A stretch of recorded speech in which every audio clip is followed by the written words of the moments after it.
The next case is Brunswick Limited Partnership versus the City of Brunswick.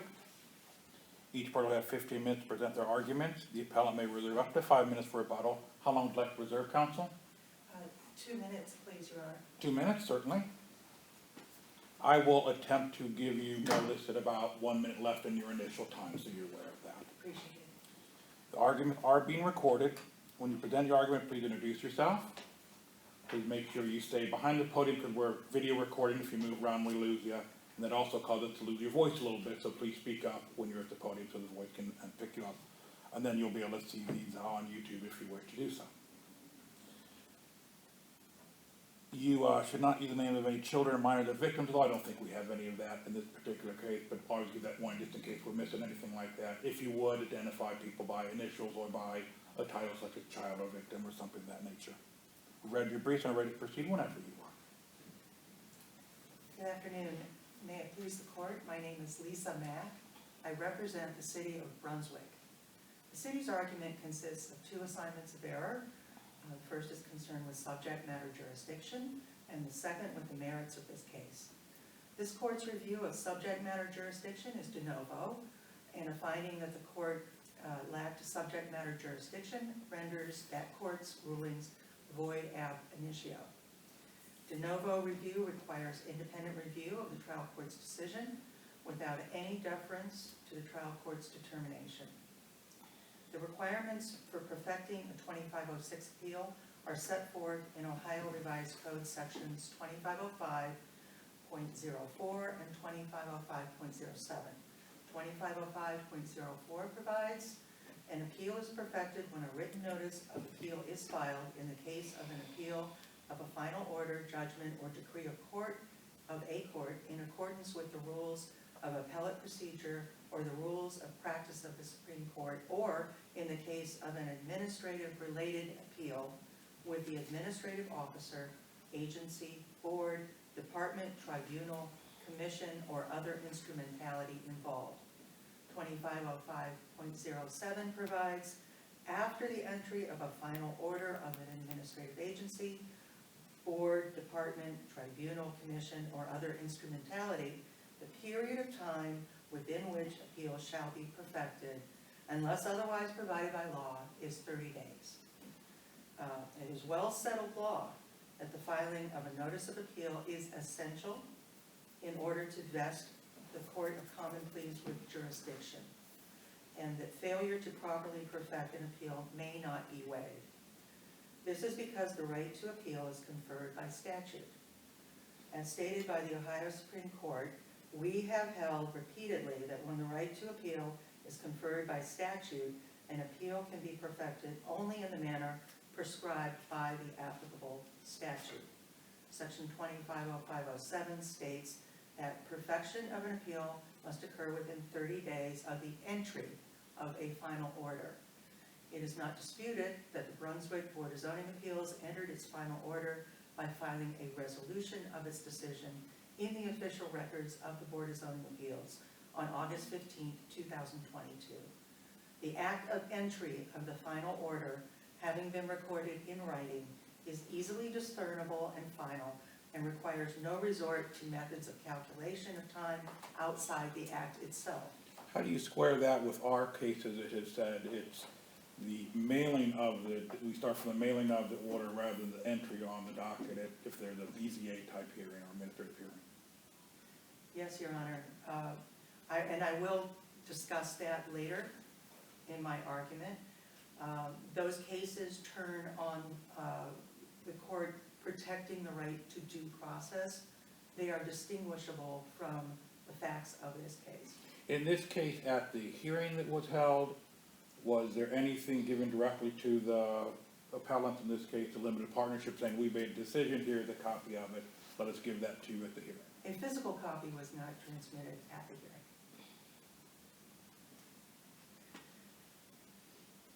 The language of Revised Code 2505.07 is clear.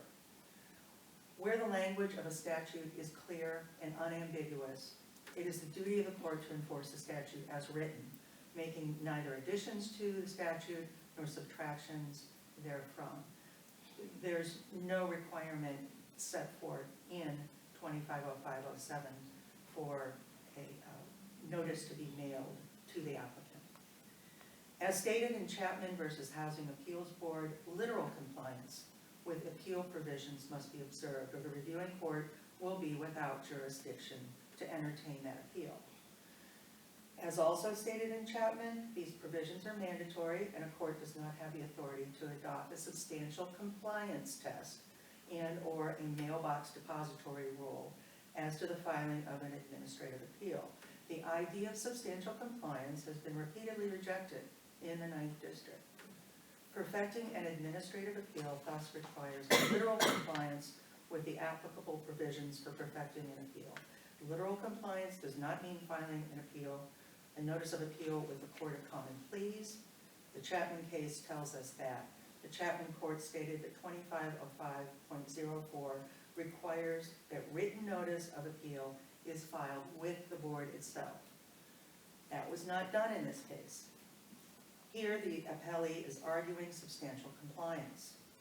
The appellee filed its notice of appeal with the Court of Common Pleas and served the Brunswick Law Department. According to the certificate of service, appellee did not at any time serve a copy of the notice of appeal on the Brunswick Board of Zoning Appeals itself. This was so even though appellee had received correspondence from the secretary of the BZA, Jenny Lodds.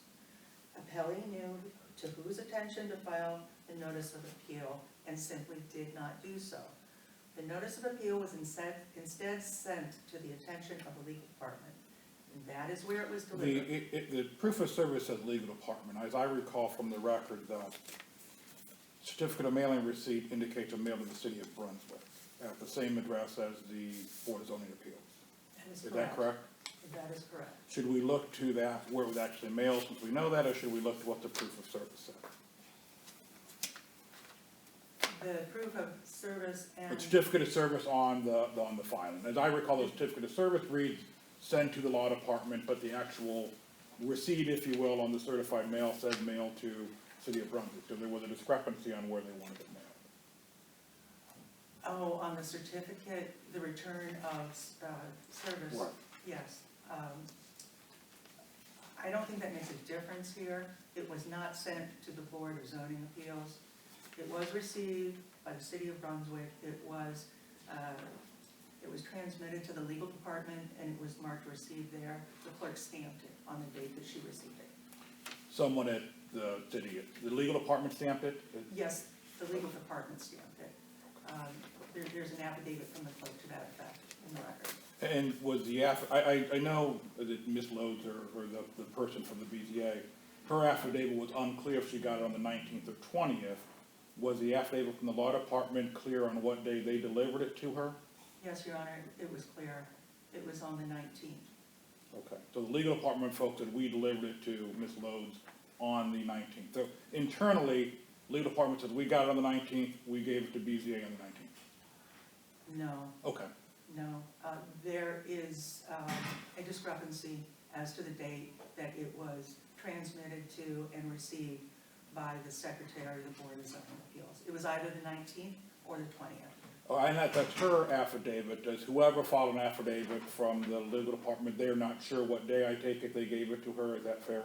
That is correct. That's correct.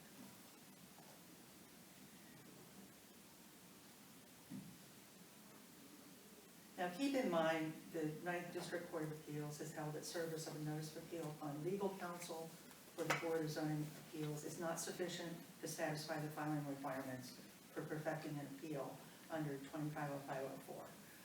The fact that the Secretary of the Board of Zoning Appeals eventually received a copy on the 19th or the 20th did not perfect an appeal, because by that time, more than 30 days had elapsed from the date of the entry of the final order. Under the Supreme Court Welsh case, if she had received, if the Board of Zoning Appeal had received it in 30 days, even though it was mailed to the law department or legal department, would that be sufficient under Welsh for service? Well, in Welsh, the facts were a little bit different. The appellant asked the Court of Common Pleas to make service upon the board, and that was what was done. Service was actually made on the board itself. Here, service was never made on the board itself, and well, except by accident, eventually, it got there. But there was not an instruction, as there was in Welsh, to the clerk to make that service and make that filing. The trial court's journal entry, in this case, stated that according to the 9th District Court of Appeals, a board enters its final order for the purposes of perfecting an appeal when it sends written notice of its decision to the party, citing the case of Kaiser versus Summit County Children's Services. But the cases in which mailing of written notification has been held to be the date of entry of a final order are distinguishable from the case at bar. And it should be noted that the Kaiser case relied on by the court did not turn on the issue of when a final order is entered, but instead the issue was whether Appellate Rule 14C, the mailbox rule, has applications to appeals filed pursuant to Revised Code 250507, which the court held it does not. Kaiser cited to a 9th District case, Farinacci versus Twinsburg, which held that the time for appeal does not begin to run until notice of the final decision is mailed. The cases in the 9th District, including Farinacci, which hold that the 30-day appeal period begins on the date of mailing of notification, do so on the basis of preserving due process of law. I would ask you to look at, for example, Carnacione versus Akron Board of Zoning Appeals, and in that case, the court held that reasonable notice of a final order of a Board of Zoning Appeals is necessary to due process. The facts of that case were different than in this case. In Carnacione, the BZA hearing was held on November 22nd.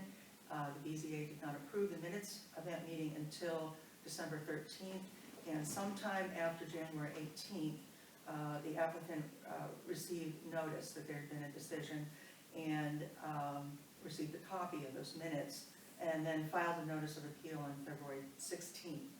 The BZA argued because the decision was verbally announced on November 22nd, that was when the appeal period began to run. And the court held that the verbal announcement is insufficient.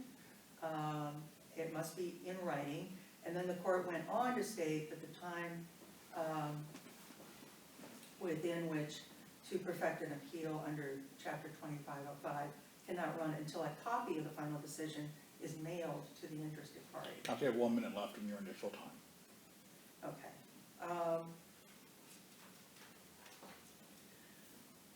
Going to move on to the second assignment of error, and that is that the trial court abused its discretion in finding that the decision of the Brunswick Board of Zoning Appeals was arbitrary and unreasoned. The plain language of the zoning code, which was cited to in the final order, did not permit a freestanding ATM without a principally permitted financial institution to which it could then be an accessory use. On review, this court may determine whether the Common Pleas Court abused its discretion in finding that an administrative order was or was not supported by reliable, probative, and substantial evidence. The Brunswick Zoning Code provides that one of the principally permitted uses in this commercial district is a financial institution. And the zoning code also provides, or provided at the time of this appeal, that the term financial institution is defined as a bank organization or holding company of a bank organization as defined in Ohio Revised Code, Chapter 5726. Captain, now into rebuttal time. You can continue, but just want to let you know you're in the rebuttal time now, whatever you would like to do. I'll take a minute of rebuttal. Okay. Thank you. A bank organization is defined as a national bank organized and operating as a national bank association, according to or pursuant to the National Bank Act. The common definitions of the words used in the zoning code lead to the conclusion that a financial institution is just not equivalent to an ATM. Merriam-Webster states a financial institution is defined as a company that deals with money, as a bank, savings loan, credit union. You can get a loan at a financial institution. Institution is defined as an established organization or corporation, such as a bank or university, especially of a public character. ATM is defined as a computerized electronic machine that performs basic banking functions. But now The this definition- particular one was a virtual assistant type situation, right? Well, the application was, to be clear, for an ATM. The idea that the ATM was something other than an ATM or had increased capabilities was not brought up until the argument at the hearing. However, there's no indication in the record that the capabilities of the ATM were really equal to what would be considered a financial institution or an organization. And you're down to less than a minute left if you wish to continue or you wish to save that for rebuttal, that's up to you. Thank you, Your Honor. I'll respond. Thank you.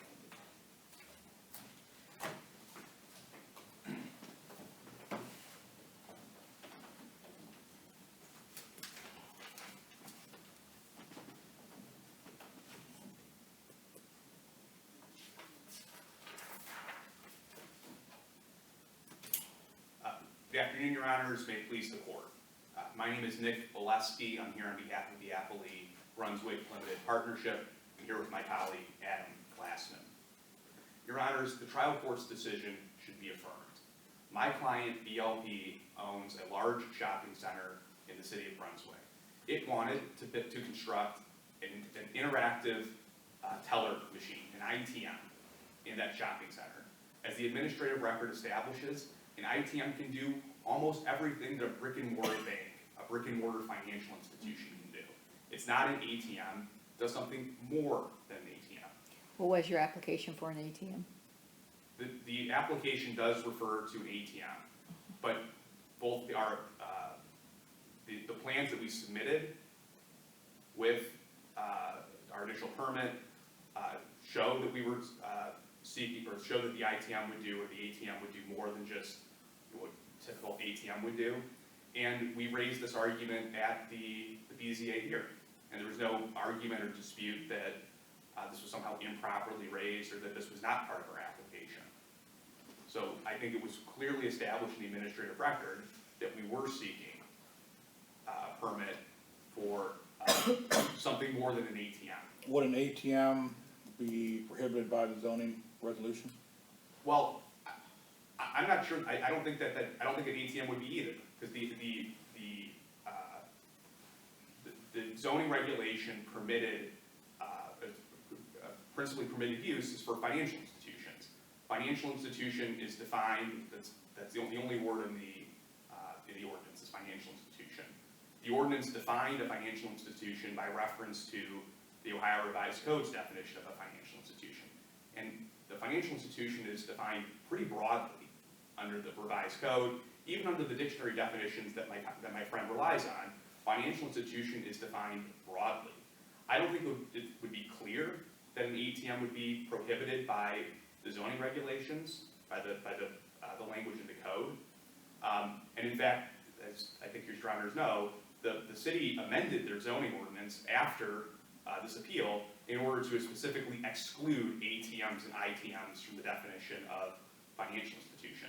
So The zoning regulation as existed at the time of this case had no specific requirements of what the structure for a financial institution was, just required it to be a financial institution. Is that fair? that is correct. The city changed the ordinance after this appeal was heard. So we're looking at the previous version of the definition of financial institution in the city's ordinances, which is a very broad definition.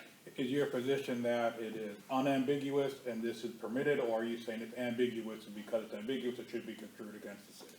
Well, I think the trial court found that the definition was vague and ambiguous, and so should be construed against the city.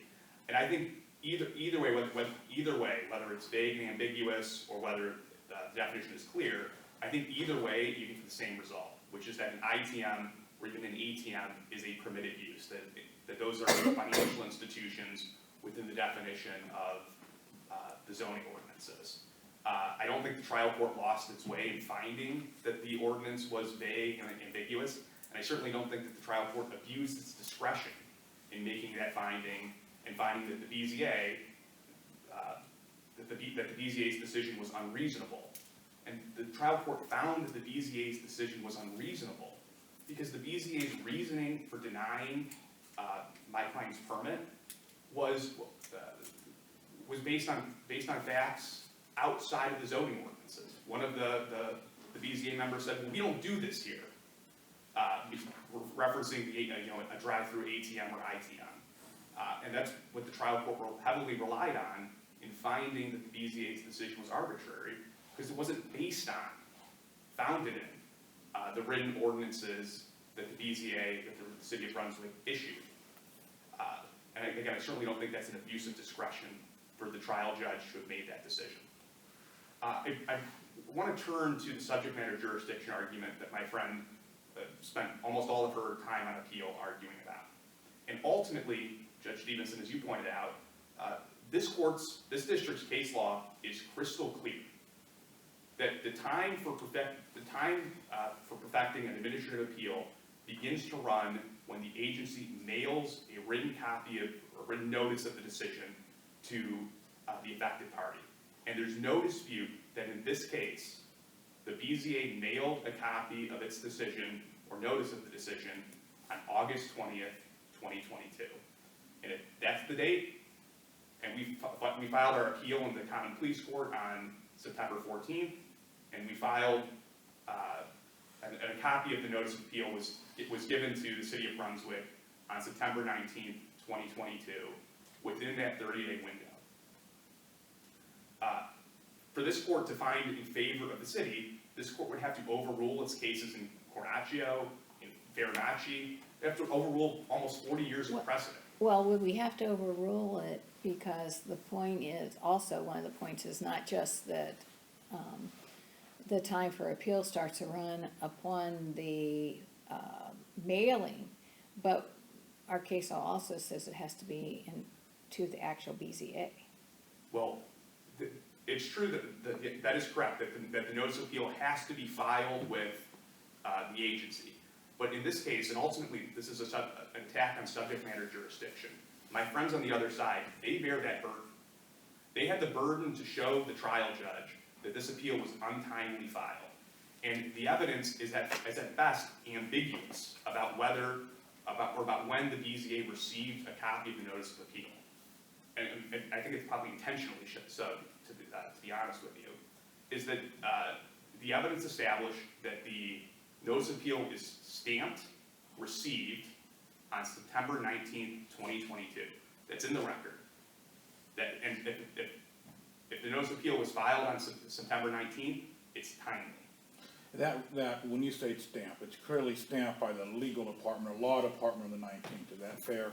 Well, I think does that stamp indicate who got it? Legal department, City of Brunswick, or just stamped? It says stamped, received, and it's this is page 66 of the administrative record.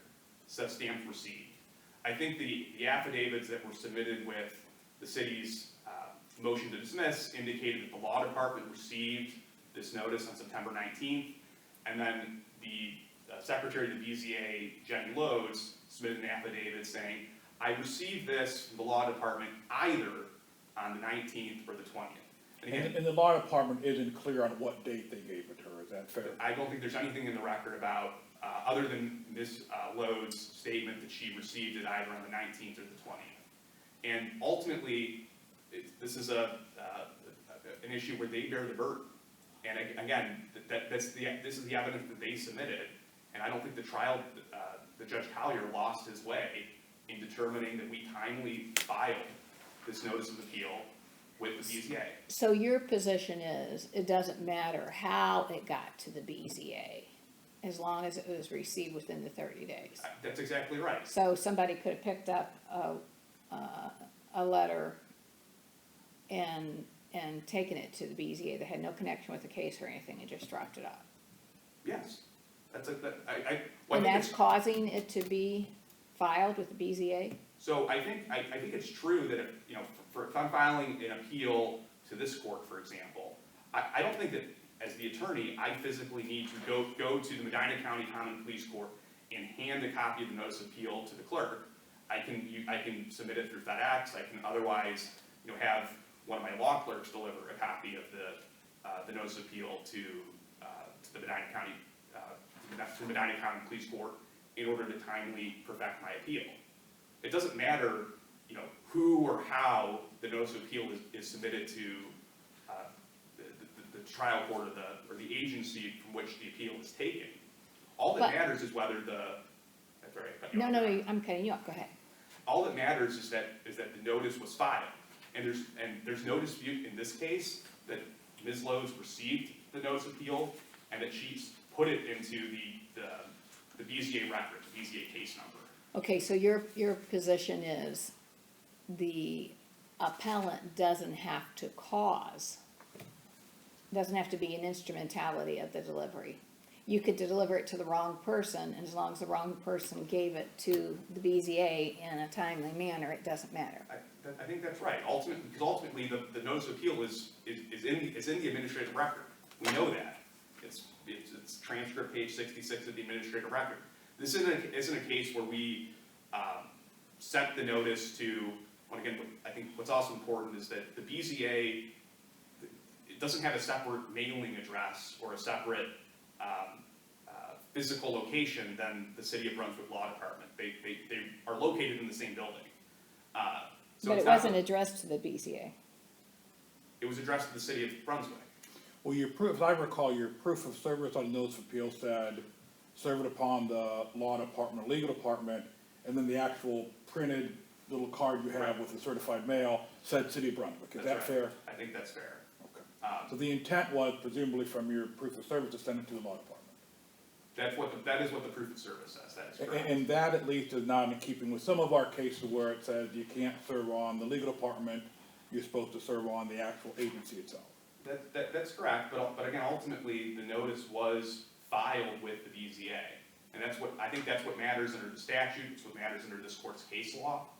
And again, it's an issue that my friends bear the burden on, and again, their evidence is that the BZA received this either on the 19th or the 20th, and the trial court made a decision, and I'm not sure how this court can reverse that sort of, on that factual It's a issue. de novo, our view is a de novo review, is that correct?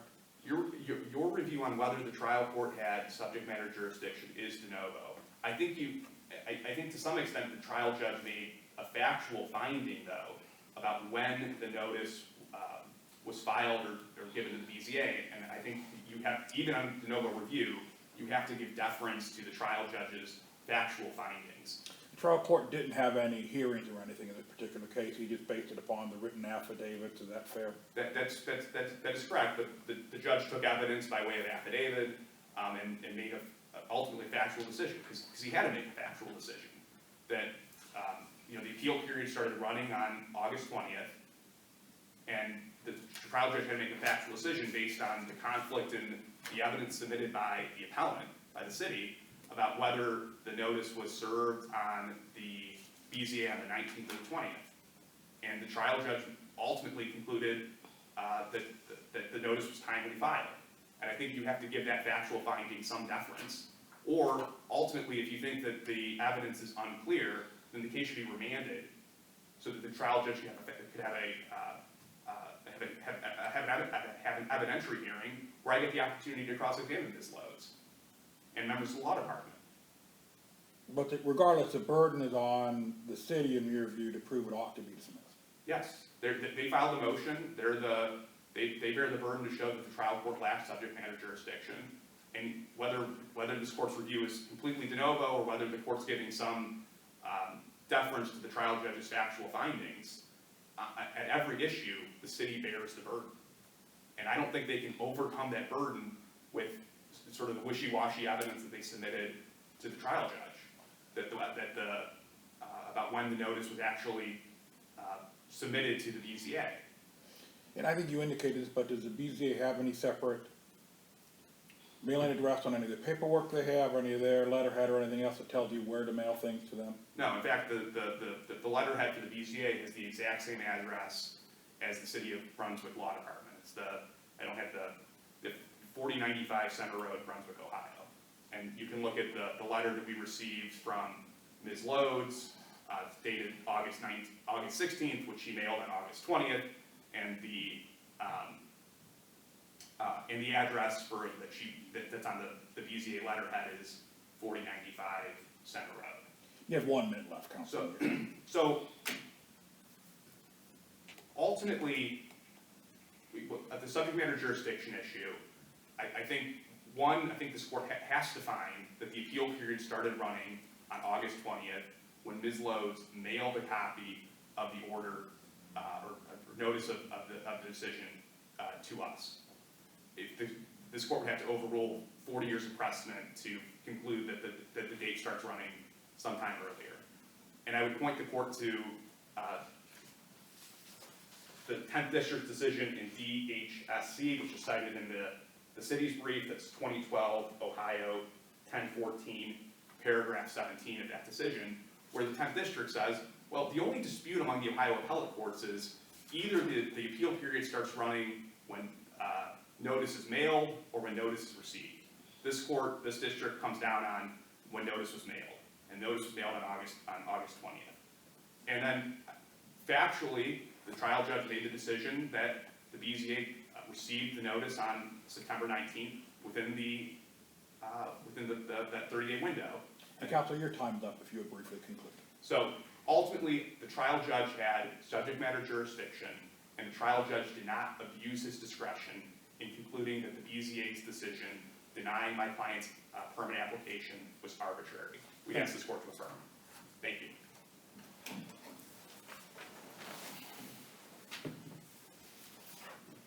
And Councilor, you will have a minute of rebuttal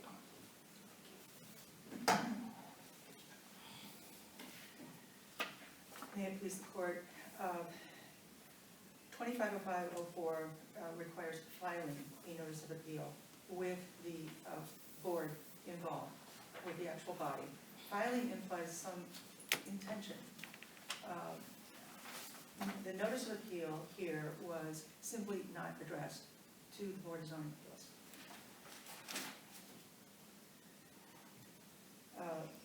But you don't disagree that it was filed? I would say that it eventually made its way there. I don't think it met the definition of filing under the statute. The court below demonstrated how flawed its ruling was in its journal entry by finding that the section which defines a financial institution is particularly vague on the one hand, and then going on to state that based on a plain reading of that provision, the definition of financial institution clearly includes the proposed ITM. And Councilor, you are over your rebuttal time if you would briefly conclude. If you would briefly conclude, you're over your time at this point. Yes, Your Honor. In finding that the decision was arbitrary and unreasoned, the trial court also ignored the actual reason that was given by the BZA in its actual resolution. I would ask the court to note that and would request that the court vacate the orders of the Medina County Court of Common Pleas as being void ab initio. The court was without jurisdiction, and should this court determine that the trial court was possessed of subject matter jurisdiction, that the holding of the trial court was an abuse of discretion. Thank you, Your Honor. The court will take the matter under advisement, and we will issue a decision in due course. When that decision is ready, the clerk will mail it to you upon the day it's released. It also is available on the Ohio Supreme Court website as well at that point in time, as will the video from today's argument if you wish to go and review that. Having said that, on behalf of the court, I'd like to thank both of you for your presentations today. And at that, the court is now adjourned.